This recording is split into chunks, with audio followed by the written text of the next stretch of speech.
Hindi na nakapagtimpi. Catherine Bernardo, inilabas ang pagkakaiba ni Daniel at ni Alden. Hindi nga maiwasang maikumpara si Daniel Padilla at ang bagong nalilink ngayon kay Catherine Bernardo na si Alden Richards. Sabi nga ay hindi biro ang naging relasyon ni Catherine at Daniel.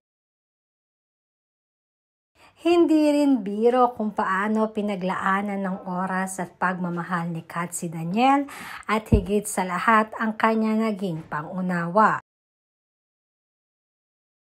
Bagamat madami ang umaasa na sana nga ay nagpapahinga lamang ang dalawa sa mga pangyayari, subalit sa ngayon, karamihan ng mga Katniel ay nagsasabi na mas mabuti na hindi na nga magkabalikan pa ang dalawa.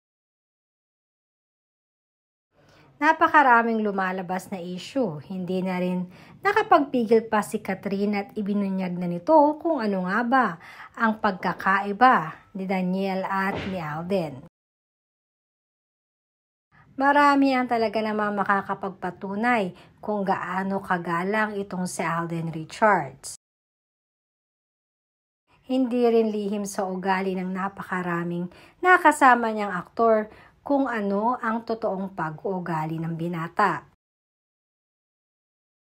Obviously ay hindi kaya pang ilihim ang ugali ni Daniel at ni Alden sa isa't isa dahil nga mismong mga netizens na ang makakapagpatunay nito. At kung pag-uusapan naman ay ang career nila, ay ibang-iba din si Alden kay Catherine.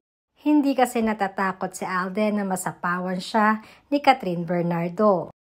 Wherein marami ang nakakapansin na para bang ayaw ni Daniel na nasasapawan siya ni Catherine sa lahat ng mga projects na ginagawa nito. Ito rin di umano ang dahilan ni Daniel kaya ayaw nitong payagan si Catherine na maipartner kay Alden noon.